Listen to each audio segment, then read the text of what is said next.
This is the Business Stuff Podcast. This is where I will share the lessons I've learned from advising thousands of businesses over almost 30 years. Each episode will give you practical insight to allow you to learn from other people's mistakes. I'll be pulling in experts from our team and the world of business, and together we'll make sure your business is giving you what you want. My name is Martin, and this is the Business Stuff Podcast. Hi, it's Marty from the Accelerator team. I'm here with John Paul. John, a lot of local people might know who you are. Certainly anyone in the property game probably knows who you are. But for the benefit of those who don't know who you are and wondering what the title means, just tell us 20 seconds on how you got where you are now. Just 20 seconds, right. Or short. Yeah, short. John Paul set up and founded the Castledene Group, which was an 11-branch estate agency network across the northeast. Yeah. I exited that in December, so just a couple of months ago, and I've now set up a SaaS company, which is software as a service, called Prospector Pro. So that's my new venture, what I'm working on. So you're working on that now. And so when did you start Castledene? 2008. So we're talking about a 15 year. Yeah. And I can remember many years ago there used to be a property event in Durham run by Karen Rutter, who I can't remember the name of the event now, sorry Karen, but I remember hearing you talk about systemising way back then. We couldn't figure out exactly when it was, but it was a long time ago. So you were in business and you made a big thing about systemising and the importance. And that's why, and other things you've said, I think that's why it's important that we talk today. And I think just hearing it from someone local who's done it might help people. Yeah. So what's the importance of systems? Well, systems, there's a long story and a short story, so I'll try and keep it quite short. My parents had an engineering company in Trimdon, County Durham. Unfortunately, my dad passed away very, very suddenly through cancer. And because of that, we lost the business, because he was integral to it. We had ISO 9000, which it's a way of running the business, like auditing and systems. But just because you've got systems doesn't mean they're correct. He was still integral to the business. So he wasn't written out of the business, which should be the ultimate goal of a business owner. Yeah. Which is quite hard if you've built a thing and you want to feel like you're still the driving force. It's quite a brave thing to go, well, actually, I think you don't need me.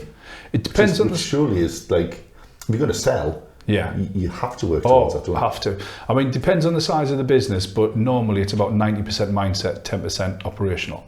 So it's dead easy to make yourself redundant. It's very simple. You just, you put all the emotion aside and actually get on with it. And that's the point. It's making that mental adjustment, that mindset shift to say, right, I need to get myself out of business. And I coach businesses, and we've had people systemise themselves out of the business within 2 to 3 months. Yeah. It can happen that quick, but they were fully focused on it because that's what they wanted to do. Yeah, there's loads. We no doubt will cover a lot of different topics. Systems isn't exciting. It's not sexy. No. It's not coming up with a new branding for the new shop. It's not. Did you face much resistance from your team when you kind of went, oh, by the way, there's a way to do everything? And is it fair to say everything? To be honest, not really, because it happened when we were quite small. So, we were a letting agent to start off with. Grew pretty fast. It was back in 2008-9 when, I don't know if many of the viewers remember housing benefit, when it changed from housing benefit to LHA, or local housing allowance. It was a bit of a nightmare. So you were the guy who learned the rules, and you were everywhere going, but we know the rules. Exactly, and that's why we grew, because I just put my head in the books, understood the legislation. Yeah. Actually, at one point I was telling the council, no, you can't do that, this is how it works. They were going back and going, actually, you're right, do you want to come in and have a chat with our guys? And before I knew it, I was talking to the head of housing benefit at the council, and they just started putting people our way, whether they should or not, I don't know, but I was just getting calls off random landlords, down south in Ireland. Dave at the Nash has told us to give you a ring. Oh, totally. He says, apparently, I won't do the Irish accent, but apparently this housing benefit malarkey. Yeah. And we grew quite quick, but we had a lot of turnover of clients and customers, staff. Customer service wasn't very good, although I hate that term, customer service. And it was because we weren't systemised. So, after reading books and again, put just my head down, bum up, so to speak, understood what systemisation was. And that evolved over the next 3 or 4 years to become a proper structure of the business. And it's not just about writing rules. Everybody thinks it's about, I've wrote the operations manual, that's it, I'm systemised. But there's actually, what I've discovered, 5 areas how you should systemise your business. And I know we're going to talk about, you know, how you parent your kids, how you lead your team. Yeah. But this is also how you were taught things in school. So bear with me here, because there's a tedious link. So you systemise a business by writing the training material, writing the procedures. You then got to train your team on them. Yeah. You've then got to audit your team to make sure they're following the rules and doing what you say you're doing. Test and measure, make sure they're actually Test and measure. You then got to feedback the results, and then based on what the results are, you've got to review. Because is it a person issue that something's gone wrong, or is it a process issue? There's only two things when something goes wrong. Either a human messed it up, or the process wasn't good enough.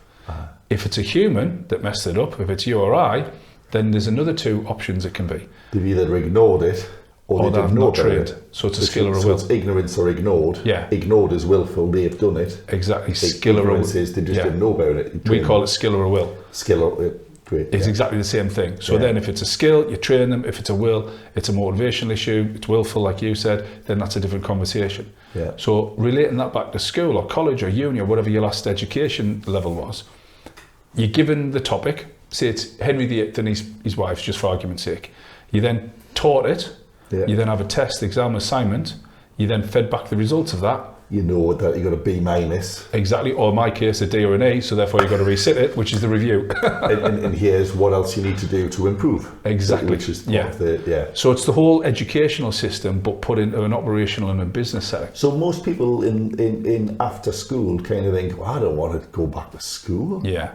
But again, did you face much resistance on it then or not? Or did people did people welcome the clarity? Do you know what? It wasn't until years and years and years later that I finessed it to the way I can speak to you about it. So the first 3 or 4 years, it was just write an operations manual. Oh, you didn't think of it, obviously the 5... at the time it was just like, we need to know what happens if this happens. Exactly. Well, we'll do that. So the first year... It was organic, presumably. Yeah, massively, and it just evolved and adapted. So the first year, it was literally, we just concentrated on writing the procedures. Then it was like, write the procedure. And do you know what I learned more from the mistakes when things didn't happen? So we just given them procedures, there you go away, learn it. So when things screwed up, it was a case of, right, well, how do we do it? Right, well, we need proper individual learning plans and training development plans with the team. Yeah. Have you noticed I don't call them staff, I call them the team? Yeah. So it's all about your team. So then we trained the team, and then it was like, well, we're telling them what to do, but they're not doing it. Right, well, we need to learn auditing. And because when my dad had the engineering business, we were ISO 9000, that's all about auditing your processes. Yeah. So I modelled, I think is the correct terminology. A lot was influenced by. Influence. Somebody's called it R&D, rip off and duplicate. So we R&D'd it and put it within the business. And then it was like, right, we've got the results. And then, to be fair, the feedback and review section is probably the shortest section. The audit section of actually testing them, making sure they're doing what they say they're going to do and what you've taught them, is by far the most underutilised part. That is the one where, as the saying goes, the magic happens. That is the one where you can say... So when you say underutilised... No one does it. Generally across... Yeah. Very, very few businesses are systemised, but even fewer of those ones who are systemised have a robust auditing process. Yeah. And because I think it's... Well, when you use the word audit, the majority of business owners go, God, here we go. If you've been audited by we know we have audit teams who go in and audit businesses, and often we're not that welcome. It's seen as a chore. It's a totally. Oh God, the auditors already doing it. So when I was working for my dad, I was health and safety and auditing. I was literally the most hated man in that place, because I was basically telling them, right, you've got to put your glasses on. They didn't like it, and your work's not up to scratch, not up to quality. So you're not at the top of everybody's Christmas card. You don't have to be hated though. You can give feedback without being mean, can't you? Oh yeah, it wasn't the feedback, it was effectively I was telling... It was just the fact that you always had something that they wouldn't do it. And I don't think being the boss's son helped a lot as well. So it was the trifecta which I got. Rewinding a bit then, there's a couple of things I definitely want to get onto. Can you expand on why you don't like the term customer service? Because I really liked that when I heard you speak. Yeah, so customer service is very 1990s.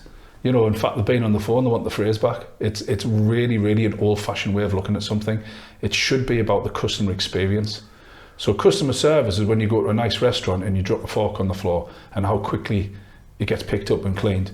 Customer service is when you're on the phone to Sky and it's how quickly you get answered. Yeah. That's service. Yeah. Service is very transactional. It's there and then in the moment. It's like a functional thing. Did it happen? Very. I ordered the chips and steak. I got chips and steak. Was it cooked to the perfection? That's service. Customer experience is you remember an experience. right? And that is what's more likely to get your customers coming back and to create raving fans so they're talking about you. So an experience is all about the process, how you make that person feel special. So if any of the watchers here have you know, bought a brand new car or a nice watch, or they've been on a lovely, amazing holiday, it's the experience. You know, you see them on you know, Facebook and stuff. They get a nice watch or a nice car, and they just made a massive fuss about. And we used to call it the $1 million house. If you were selling $1 million house, how would you? What would you do? What would you do? How would you treat that person who was selling it through you? You'd roll out the red carpet. Yeah. And actually, I haven't bought, but I've seen where people buy a fancy watch. Yeah. The watch is the service. It will keep the time and it'll stay on your wrist, and the clasp works. Yeah. How it's delivered, how it comes. How they make you feel. Yeah. Because I've seen, like, there's people who turn up and they've got, like, you know, if you're buying an expensive watch, just come via Royal Mail. Yeah. You know, it'll come, you've got to sign for it. And then if it's boxed well, it's... Yeah. Everyone has a new iPhone. The way the box barely opens, it's done on purpose to, like, build anticipation. Yeah. The phone will do the same as any other phone. It's just, Well, is that what you mean? Absolutely. Steve Jobs and Jonathan Ive, who were responsible for creating all the Apple products, that's exactly what they wanted. They wanted it to be a customer experience. So you've got two, when you're dealing with a customer, you've got two sorts of moments. So what or wow. You want wow. You want to wow them. It's quite funny, you know, years ago we did a training session, and the speaker at the front said, what do you want your customers to think about when they think about accountancy? And everyone's like, well, you know, qualified, reliable, attention to detail. And he kind of went, that's all rubbish. Everyone expects that as a minimum. Yeah. That's a minimum. You would expect in a restaurant, if you knock something off the table, if the waiter stands, you'd expect them to pick it up. Yeah. That's not above and beyond at all, is it? No. How? So in your industry, then, you had the £1 million house. Do you just think people need to just think, well, how would you treat your most valuable customer, and then give everyone that? 100%. Is that feasible? Yeah, well, absolutely. If people might go, well, it's all right, but in the real world, we've got a resource issue. We've only got so much time and people. Yeah. Is that what's holding people back? Or? I think it's not knowing that it's out there and you can do it. The second thing is, as well, is if it's a resource issue, then increase your prices. But if you're given a better experience, then you can increase your prices. Yeah. So we had a brand called Fine and Country, which we had in North Yorkshire. So, you know, where most agents around the North East are charging anywhere between 0.7 to 1%, our average fee was 1.5% on £1 million houses. So we would double on more expensive houses because of the experience, rather. The unbelievable service, then, Yeah. How did you measure I'll say a service, but how did you measure whether your clients or customers were happy then? Did you ask them, or did you monitor the amount of referrals you got? How often did you ask them if that was what they wanted? Yeah, so we used to do surveys. We used to mystery shop our team as well. So on a monthly basis, when we had a monthly management meeting, we had all the audits and all the information and the quantitative information. But the qualitative information was, we used to phone them up, even the ones we didn't get the business. So we had Adele, who was my MD at the time, and she used to say, I'm just phoning up from Castledene, customer service, XYZ, how did it go? We used to recruit and pay somebody who used to put like fake calls in and stuff like that, and then they got a game. And where I don't know how much of the Robson Laidler team watches, but we're looking at doing that now. Unbelievable. It's brilliant. Yeah. Because we in the business development team, it's like, oh yeah, no, we do that. I'm thinking, I'm pretty sure most of you aren't doing what you've been asked, so we're just going to test it. There's something called the say-do gap.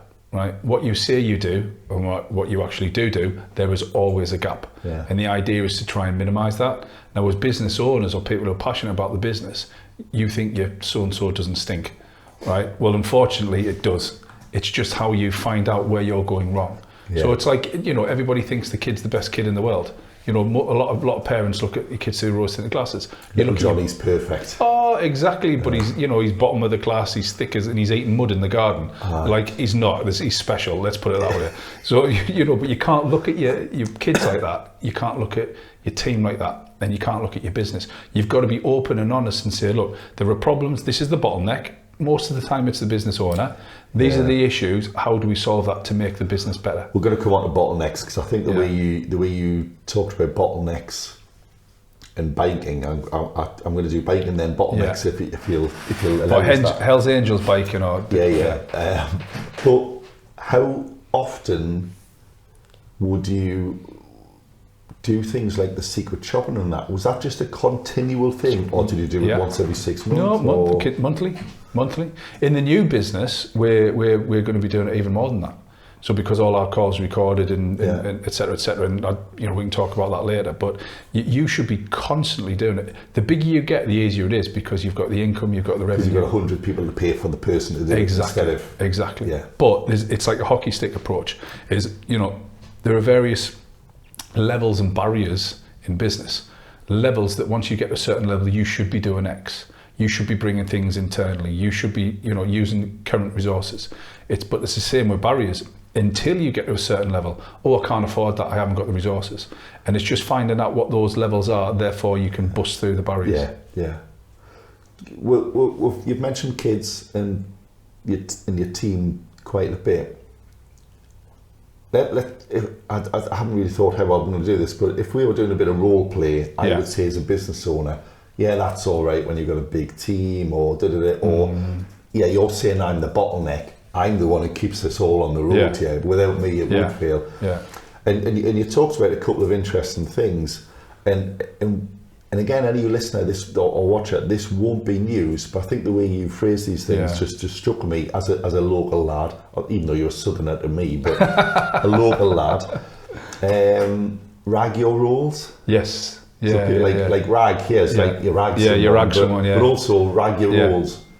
What do you mean by that? So the bottleneck. The bottleneck is this is the bottleneck issue, isn't it? So 99 times out of 100, an SMEs, the bottleneck is the business owner, and they just take on everything because they want to feel as though they are the business. They want to feel as though the business revolves around you. Is it vanity? Because that would suggest vanity. I'm special. Only I can do these things. I would say it's vanity, a lack of trust in your team, but then we're going down rabbit holes here. The lack of your trust in team, what is it for? Why have you got a lack of a trust? It's because you've never let them do things. Yeah. They've done it once, they've messed up, give it back to me, I'll do it. So we'll come on to that in a minute. Yeah. So you've recruited the wrong people who can't do it, but it's better the devil you know than So it's because you haven't trained your team, you've got the wrong team. You're frightened if you let them go. You've picked the wrong person, you haven't explained it. A lot of it lack of training, again, it all comes back. Comes back to the decisions you've made in the beginning. Because you can't blame the people below you if the buck stops with you, which is what you want. Yeah. Their faults are your faults, aren't they? Well, that's the difference between responsibility and accountability. If somebody's accountable, it's directly what they've done, but you're responsible because you're the business owner. Yeah. So, if something goes wrong in a business, you've got to look at it. Well, did I train them and they messed up? Not really. Well, it's me. Did I train them and they messed up? Yes. Right. Well, okay. Then we've got to address that issue. Yeah. And there's a saying, I don't know if I'm allowed to swear, but I'd rather have a hole in the business than an arsehole. So I'd rather have that gap and that little bit of short-term pain, because you've got to look at it like it's that. Yeah. You'd rather have a hole in a business, as in you'd rather have a missing person for a short period of time. Arsehole whose values, and you've got your values on the wall here, who don't share them, and they're not fundamentally engaged with the business. It's not a sporting analogy, but no player's bigger than the team. Exactly. Yeah, but if you're trying to win a premiership, excuse me, it's one way you've got to look at it, and it's why it pains me to say it, because I'm a Macram. Newcastle have had a fantastic season because everybody knows their role. How many fantastics was that, John? Too many. But you've had a great season because you've got the right people and the right roles, and they've bought into a vision.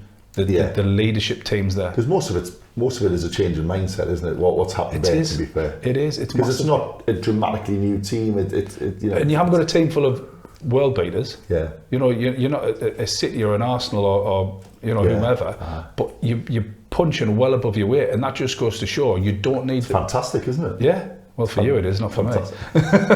So rag, what's rag then? Right, so it depends on how you use it in your business, but rag is red, amber, green. So you rag your rules. So if you want to get yourself out of the business, you've got to look at what you actually do. So that's your rules. So there's a danger here that the rules you should have are not often, it's a say-do thing. The rules you're doing are not the ones that you should be doing. So you've got to have an end goal. If your end goal is to get you out of the business, you do a job description and write down everything you do. And then you've got to rag them. So red, amber, green. Green are the things that you can delegate, eliminate AAD, eliminate, automate, delegate. Do that today, right? So if it's easy wins, straight away. Why are you answering the phone or reception when there's a receptionist? I order the stationery. I do viewings. I'll be at reception 3 hours a week. I'll do whatever. I'll wash the cars. I'll open up in the morning. I unpack the stock, and yet there's someone who's sitting there. Totally. I'll clean the garden if you've got a premises with a garden. Those are the stuff. So green, get rid of them today, right? Is it worth setting the tone here though as well, John? That like if you haven't got a team, you've got to do everything. Yeah. And there is a point at which you can then get the gardener in. But the point is, it's probably earlier than most people think, isn't it? But the point is, once you know what you can do, that is the first step at when you change your mindset. If you didn't see what you can delegate, you'd constantly go on forever and a day thinking, I need to do this, I need to do this. Because actually when you say green is straight away, it's the things you can get rid of straight away, not necessarily that the resource is waiting to do it. No, you can. But that might be your next recruit, And that helps, that's a good point, that ties into your next recruit. So that ties into who you've got. Jobs you don't want to do anymore. You need someone who's going to do those 20 things. And with part-time admins and VAs and stuff like that, you could. There's 90% of the green stuff you could get somebody else to do. Yeah. You then get the amber, which means you can delegate, eliminate, automate within probably the next month to 6 weeks with a bit of training. So it could be things like there's a process that needs to be written to allow somebody to deal with a certain type of client. Or you've got someone who's nearly there, they just need a bit of upskilling. Exactly. And then your next focus is put the time in, upskill them, so you can get rid of it. And then red, no surprise, are the things that you would need. You either can't delegate now, but it may be up to a year. So that could be things like if you did all the accounts, and you need to change accounts because they're not very good, go to you guys, or there's something else. So with a bit more training, you can delegate. But there's literally nothing in anyone's business that if you have a proper business plan that you can delegate. Even if you're a one-man band, right, and you did everything, you could, with a plan, look to recruit, retain the talent, and delegate everything else. I know one-man bands. Some trades are getting pretty good at this, actually. They've now got a VA who answers all their calls, keeps their entire diary. Yeah. All they do is give a rough scribbled quote. Someone will turn it into a professional quote. They'll follow the quote up. They'll chase all the payments. And the reason they're doing better than someone who's trying to do all of that is they're more refreshed because they're not raising invoices into the wee hours. They're not returning all of their calls they missed all day. But also the thing they're good at is actually the thing that they want to do. They're better at fitting boilers than they are at customer service. Couldn't agree more. It's like you've got to know what your skill set is. That doesn't mean you can say, well, I'm not very good at this, so I'm never going to do it. No, there's some things you need to you need to do. Like, if you speak to any CEOs of any big businesses, you'll be surprised that Richard Branson doesn't drive trains. Elon Musk doesn't build cars. However, they know a damn sight about it. Like a lot more than you'd think. So as a CEO of business, more than we do. Let's put it. A hell of a lot. But you can get other people to do it. The guy who fixes my windows on my properties and for Castledene, Malcolm, lovely guy, old school, must be in his mid-60s. Not very technological minded. But I get a quote off his VA. I get the invoice off his VA. If I email his VA, I get an answer really quick, but I know it's not him because he's out on jobs. That's a really good way of evolving. That's exactly what I've just said. It's quite impressive that a 60-odd-year-old bloke who's colliery mindset, colliery man, is actually forward thinking. But he's probably doing twice as much work as his competitors as a one-man band because he's leveraging other people's skill sets. Yeah. So we've ranked the roles. You said there's nothing you can't get rid of. Yeah. The obvious follow-up then is, and again I'm playing devil's advocate, well what do you do? If you're not doing anything because you've got rid of it all, what do you actually do? So it's a bit of a cheesy phrase, but this is where you work on the business rather than in the business. Yeah. So when I took a step back in our businesses, there was sort of two defining moments in the business, and that was when I stepped up or promoted my area manager to MD. So I did a lot less, and that's when I worked on the acquisitions. And then in COVID, I pretty much stepped up from MD to like a CEO, and we got a board and all that sort of stuff. And we bought another 5 businesses just after the lockdown because I just solely focused on the acquisitions. So it depends. So when you say on the RAG thing, it's all of the actual operations. It could be anything. It cannot get rid of. Yeah, there's nothing operationally. So you're then you're just, I won't say puppet master, but you're just overseeing, keeping an eye, coming up with where you're going to go, the direction, those kind of that. So a CEO or somebody at the top of the tree, the two things they should be doing. The first thing is strategic. So it's a strategic vision, a strategic alignment, wherever you want to take the business. Then you give it your MD or whoever is running the business operationally, and that's the tactics. So strategy is the idea, the tactics is how you're going to get there. So your strategy, you don't do it on your own if you've got a board or you can talk and stuff. The other thing what a CEO is should be all about, or somebody at that level, is relationship building. So it's sales, effectively, sales and marketing. So but you're not selling windows. No, you're not. You're building relationships. So strategic alliances. Exactly. So in an estate agency, you're the one who's out there speaking to which mortgage network are we going to have in all of our shops? Exactly. Or who wants that. or looking at the technology, the latest technology, or reading, researching, strategy, whatever. And that's what I love. So in any big organisation, the further up the tree you get, basically the less you have to do with people, and it's all to do with the actual strategy of the business. Tactics, operations, tactics, strategy is the way as you progress up the tree. Okay, so is it worth covering off the biggest obstacles people have when they're doing that then? Yeah.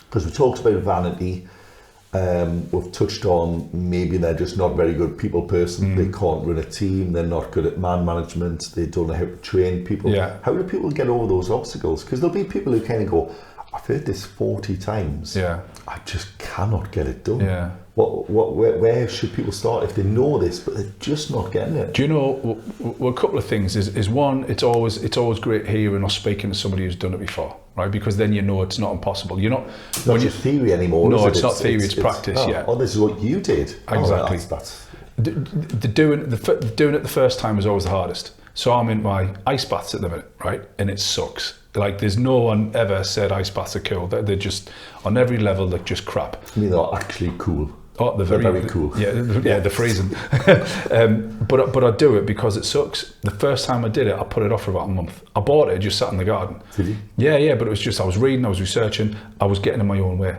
because I need a bit more insurance. And I was like, research. And I was like, why? I'm sitting in a bloody vat of cold water with ice in. But I was putting it off. And it's the same with what a lot of people do is, oh, I can't do it. Oh, there's any excuse. Oh, they just come up with reasons upon reasons. And it's excuse. And you've got to be what we call above the line. So, if you can think of OER, this is all bad, is it? Exactly. I think we might have done an all bad thing, so we'll maybe just link that. If we haven't, we'll do one. Yes. But it's basically ownership, accountability, responsibility is the above. Yes.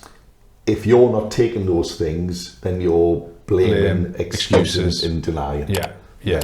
So I learned that off a guy who played professional rugby for the Leicester Tigers, and if he missed a tackle or whatever, their coach is saying, "Oh yeah, he was a big guy," and the coach is saying, "Are you being above the line, Greg?" And that's it.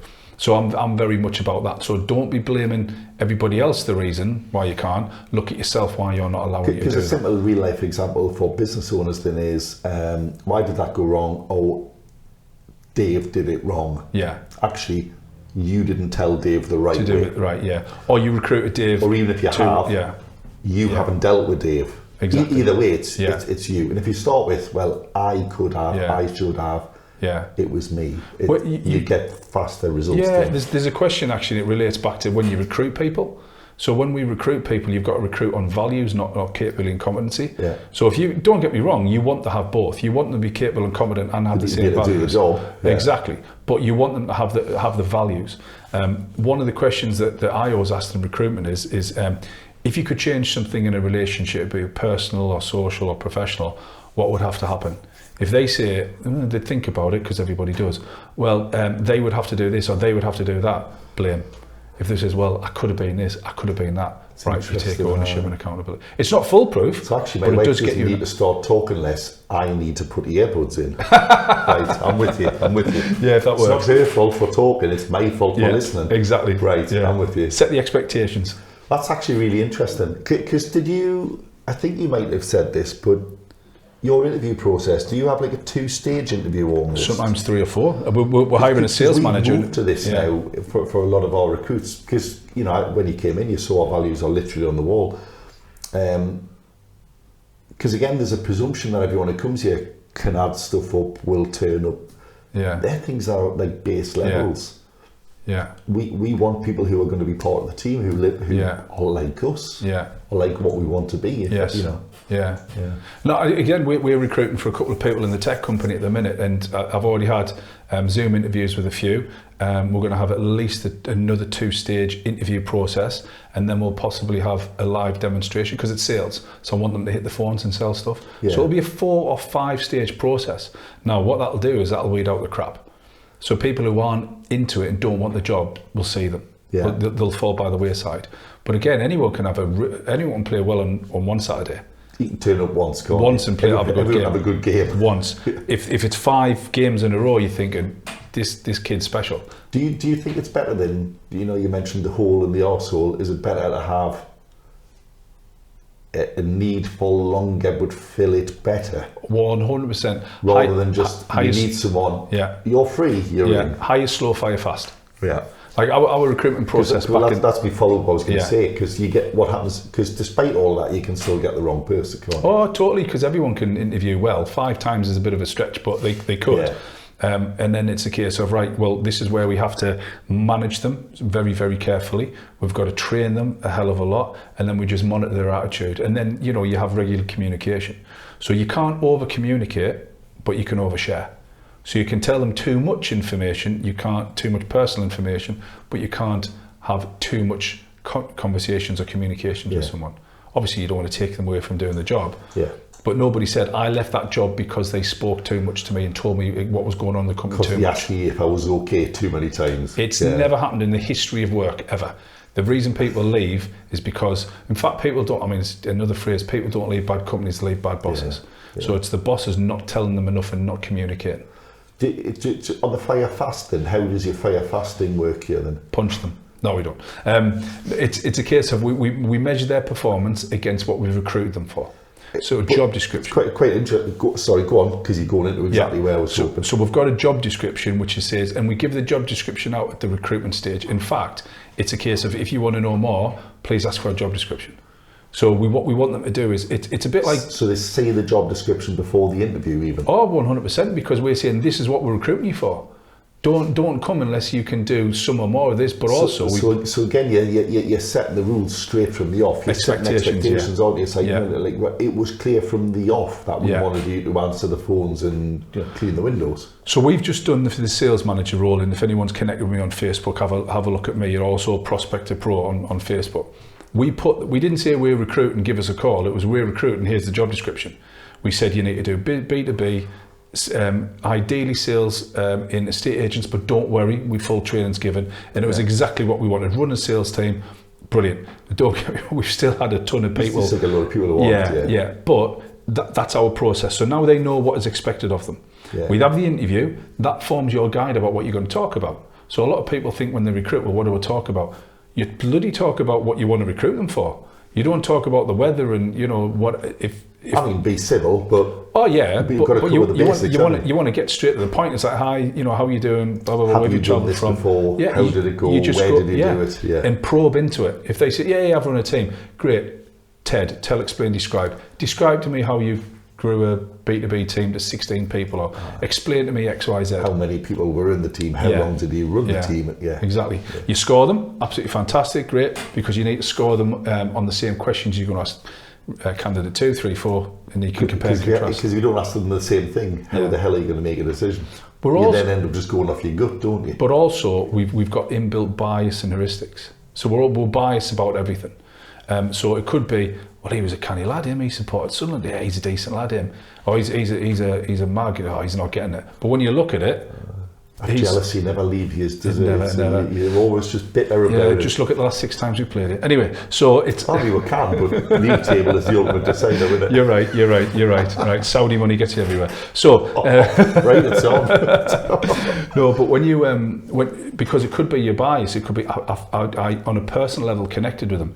You don't want somebody the same as you. You want somebody who's the right bum in the right seat. Yeah. And it kind of... A bit of a digression. A lot of people... use an analogy, you're driving a bus towards somewhere, right? I love this as well. I forgot you said this. Yeah. So people think that as a business owner, you're the bus driver and you're getting everybody on behind you. You're not. Your MD who's running the company, your leader who's running the company, they're the bus driver, you're the conductor. You're just letting the right people on and off the bus. Yeah. And that's the way. The mission statement and the values get you to where you need to be. Your MD's driving the bus. Because you're also making sure the bus driver is driving to the right place. Exactly, yeah. With the right people on. Yeah. Exactly. You're measuring I love that, yeah. You're measuring their performance as well. Yeah. Business is simple when you break it down to phrases and explanations that people understand. Everyday analogies. Everyday analogies, and I think we're going to talk about the parent. This brings us on to the biking then. Yeah. So this is where we get the bike out. So the way I would describe it about how you manage and lead your team, and again, just by using the word team, the analogy I said is, unless you own Downton Abbey, you don't employ staff, right? It's a team because you're in the team. You are part of the team. Yeah. Staff gives the impression that they are so beneath you, right? And that's where the word staff comes from. It's a team. Yeah. So the way I look at it, and if you want to break it down, is you lead and manage your team like you parent your kids. Yeah. Right. So I'll give you an example. We'll stress good parents. Good parents. Yeah.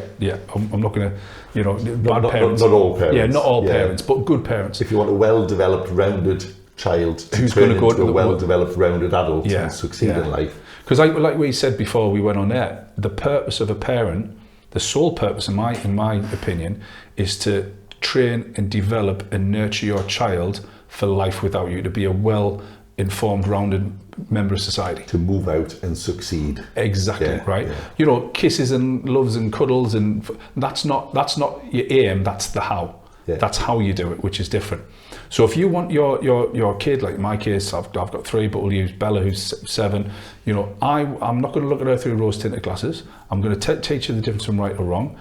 If I've asked her to do something and she doesn't do it, there's going to be an action. There's going to be a consequence. Yeah. Again, if what a lot of people do, business owners, and I'll go to the Bella thing. So she's got chocolatey hands and she's about to put it on the new couch. Don't do that. And she does it. All right, well, next time, don't do that. That is sending her a message. Oh, it's all right to do that. I did it. I'm going to do it again because I know I'm not going to get wrong. So if your team... Because kids are great at this, and people know this about kids, and they know it about pets. Not saying they're the same, they're not. But pets and kids will continuously push for that inch. Every time we get up in the morning, every time. Can I stay up half an hour late? Yeah. I haven't had any supper. I'm thirsty. Yeah. They'll do anything possible to get an inch. They never quit all the time. Our middle one's the same at the minute. He's football, FIFA and stuff. 5 more minutes, Netflix, 5 minutes. I've just started a game. And we were like, well, you can just finish the game. And we'll give him 5 minutes, but that's about it. But he's always pushing.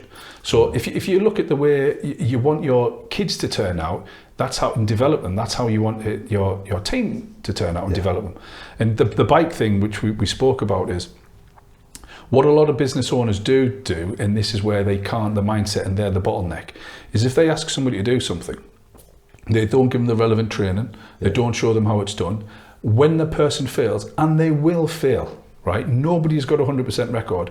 As good as you think Newcastle are, they're not going to have a 100% record. It's just not going to happen. Yeah. So they're going to mess up. But what people do is give it back. Come here. I'm going to do it. It's quicker and easier. In the short term, it is, but it stunts development. It stunts growth, and in the long term, it's a nightmare. So if you just go back to the Bella riding a bike, she's literally just learned. What happened is, guess what she did when she took the stabilizers off? Fell off. What I didn't do is get out the way. I'm going to do it for you. And just like, this is how you ride a bike, and just ride away. You just you get extra training, hand on the seat, on the handlebars. Don't be frightened. Give it another go. I've got you. I've got you. Don't worry. You're going to fall, but don't worry. Because this really vividly leads into something which I haven't thought about until I was just saying there. Because the job as a team lead you're part of the team, but you can still be the team lead. Yeah. Is to facilitate the performance of your team, isn't it? 100%. Yeah. It's not to claim the glory. It's not to be the glory. Yeah. It's not to be the best in the team. It's to get the maximum productivity, efficiency, team spirit of your team.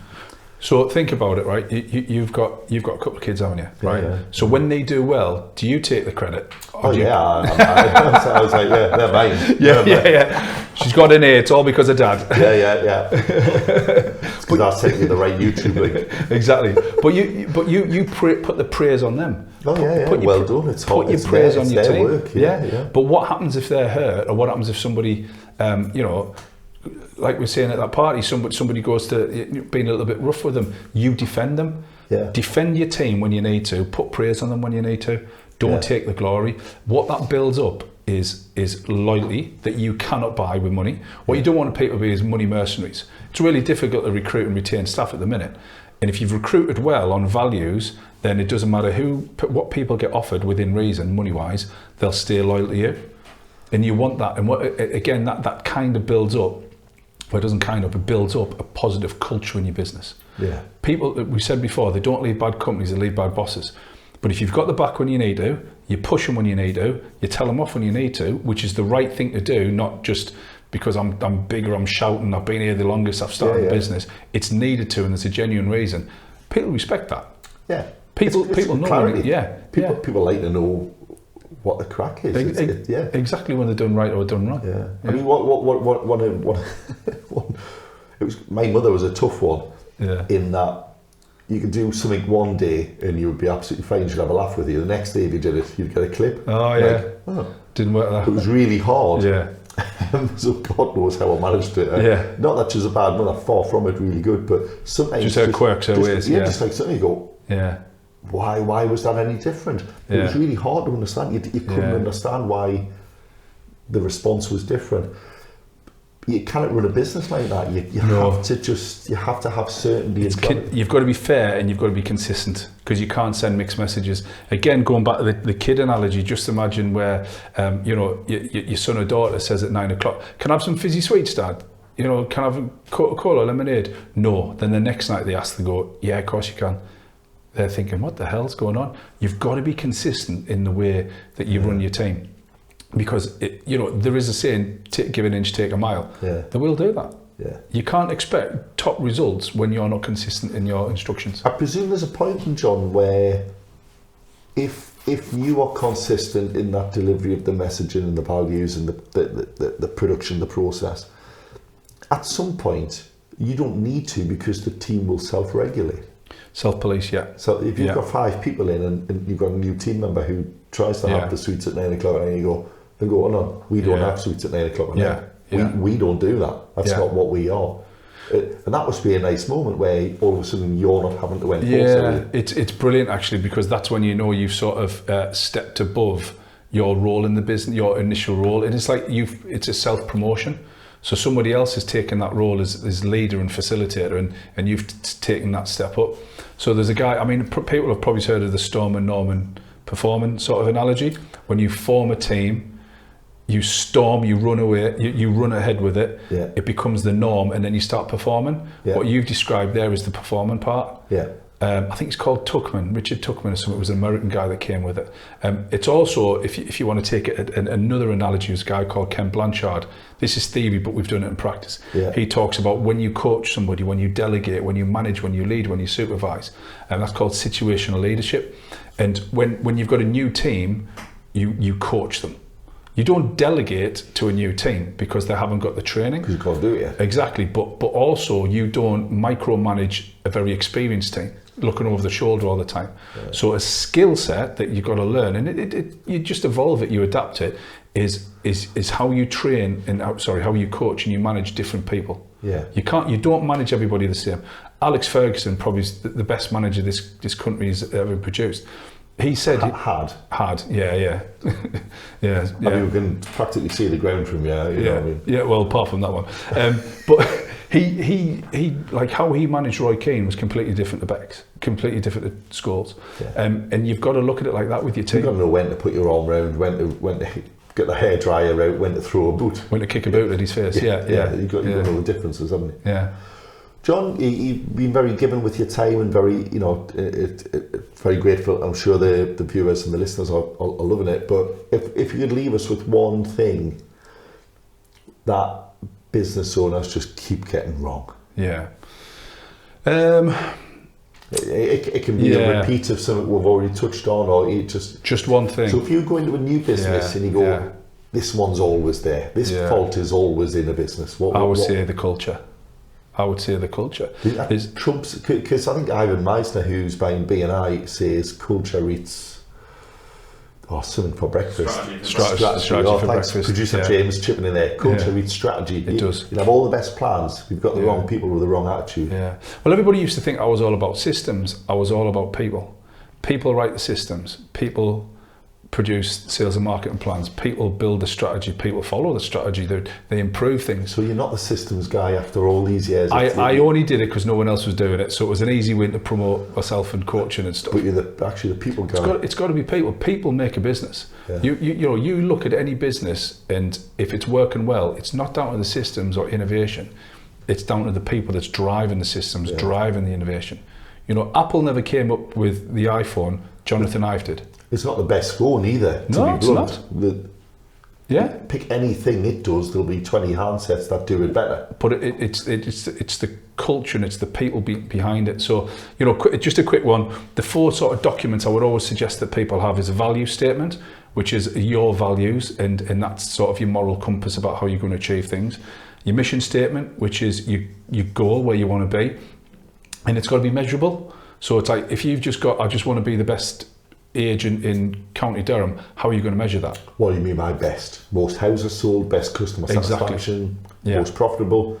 Yeah. Best isn't anything, is it? It's unmeasurable. Top at what? The way you look at a mission is, if you look at the old World War II films, and we were on the beaches of Normandy and we had to defeat the Germans. We knew when we won, we either killed them all and we got the positions, or we got battered. You knew when the war was over. Exactly. So it's a mission, and it's got to have a finite end to it. If it's just we want to be the biggest in the world and there's no finite end to it, it's too big. It just meanders along. So a rough rule of thumb is, if you can achieve it under 5 years, it's too small. If it takes longer than 10 years, it's too big. And if you're telling somebody and it doesn't kind of cringe you out a little bit, it's not big enough. So you've almost got to be a bit embarrassed at how ambitious you are. But it's an ambition. It's a big sort of. Because this is where big hairy audacious goal, big ass goal, whatever you want to call it. You should have a big thing. Massive, Then the last 2 are your non-negotiables. So if anybody wants to research the All Blacks, they call it leadership. There's 15 of them, and it's just like generic things. Like they've got one. You're never too big to sweep the sheds. So sweeping the sheds is, you're never too big to do the little things. We've got one called the no dickhead rule. So we don't want to work with or have clients who we don't align ourselves with. Be customer obsessed. They're the lifeblood of our business. So generic high-end rules. It's interesting though, because the 2 things there, the no dickhead rule but be customer obsessed, are almost like a split of the customer is always right. Because the customer isn't always right if he's a dickhead. No, he's not right. And that's what a lot of people go, well, the customer's always right. Give them whatever they want and say, that's a disaster. Because that behavioural thing, the kid that gets sweets every night at 9 o'clock. Spoiled brat. The customer is exactly the same. Customers can be spoiled and they're not always right. And you've got to tell them that. And that is where you've got to be true to your values, Maybe don't be so blunt as to call them a dickhead. Oh, no. Again, we don't have customers who do that. You want to be a customer, you don't do that. Exactly. But you'd say, listen, Martin, I really appreciate your business so far. This situation has not been great and aligned with our values. I don't think we're a good fit for each other, so we're going to stop working with you, but we wish you the best in your future endeavours. Something along those lines. So you can be polite. And then the last thing is, we've got a customer service charter. So the customer service charter is awesome. Is this a public facing thing where customers know what they're going to get? Kind of. You've got it's yes and no. So you have got a customer facing part of it, which is your 5 main promises, but how you achieve those promises is sort of a private thing. So long story short is if we had 10 people in this room and we said, write down on a post-it note what customer service is, we'd probably get 9-10 different answers. Yeah. So if we're going to get that, then we've got our staff are going to think what difference is customer service. Our team rather. So it's like a service level agreement. It's like, we will return calls within. It kind no, that's more your procedural. So I'll give you an example. A customer service charter is exactly that. It's a charter. It's like a promise. Because believe it or not, there's been a lot of evidence that if I shook your hand, I'm more likely to not break that than if I wrote a contract. Contracts are impersonal. If I promise, it's a charter or handshake. It's actually psychologically, I'm less likely to break it. Right. So that's why we called it a charter, not a customer service contract or customer service whatever, or pledge or anything. Yeah. So it's literally our 5. I can't remember them all off the top of my head, but one is we will have fun without damaging the brand. Right. So we've got things about what we can do, what we can't do. So there's no such thing as a social media post that was too silly.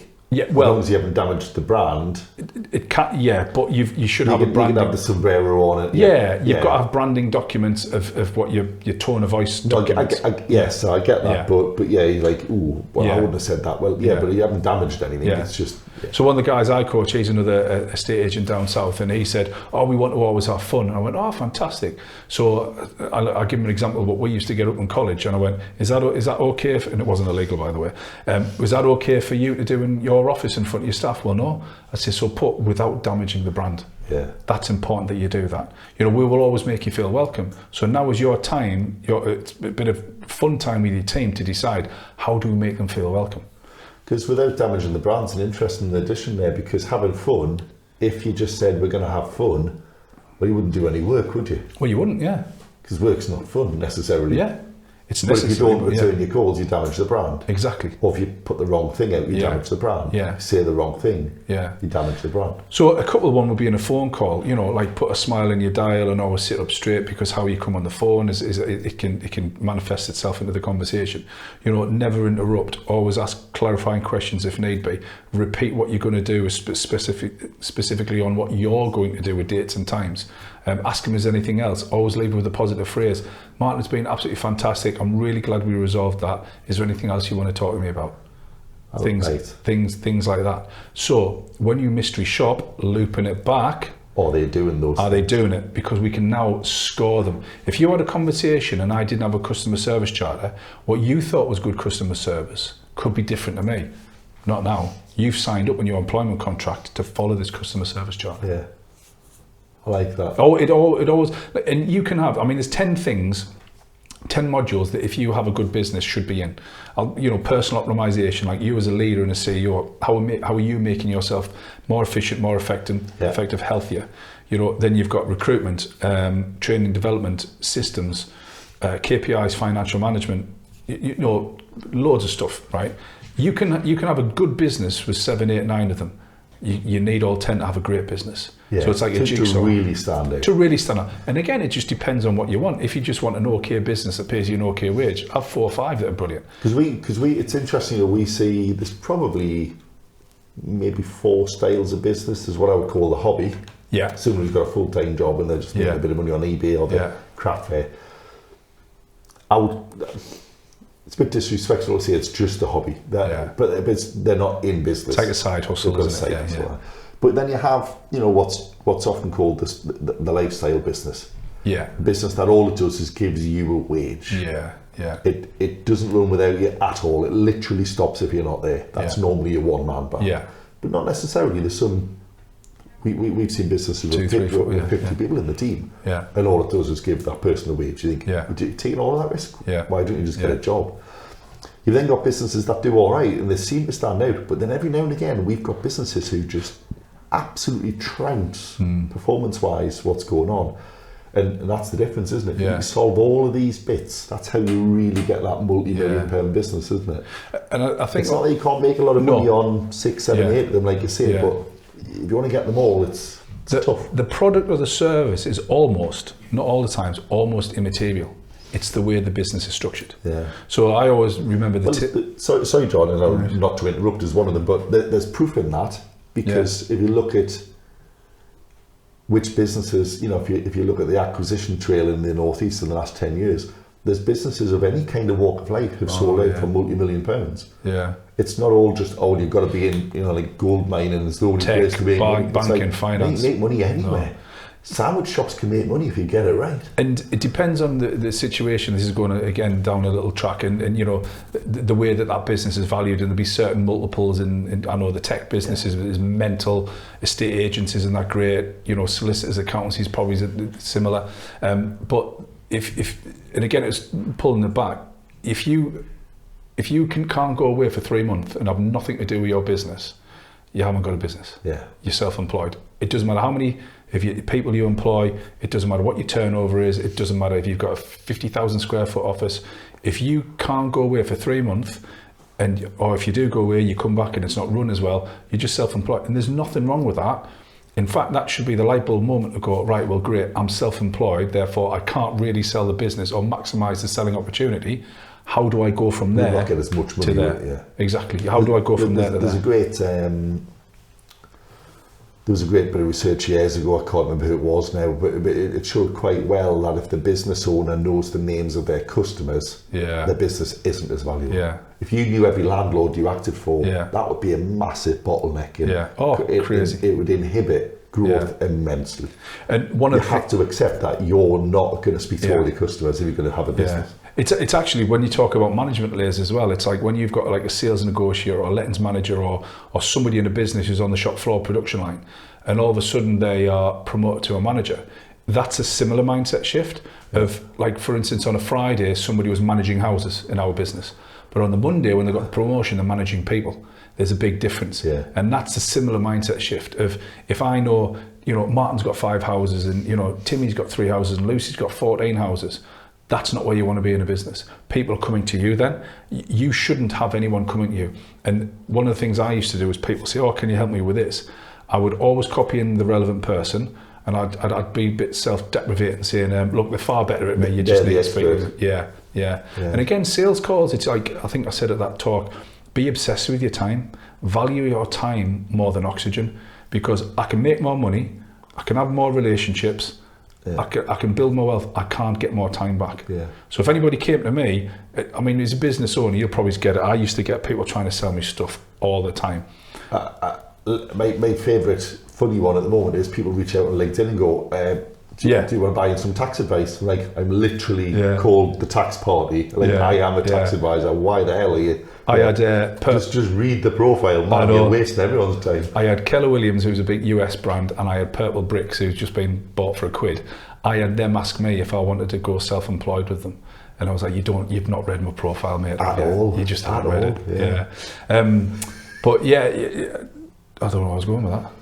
It doesn't matter. I mean, because to be honest, there's been loads of really good stuff there. And again, John, what's the easiest way for people to reach out? I'm on socials, so I'm on Instagram, Facebook, LinkedIn. Just get in touch. Just don't try and pitch you any stuff. Just don't pitch me any property advice. But just John Paul, just get in touch. I'm easy to find.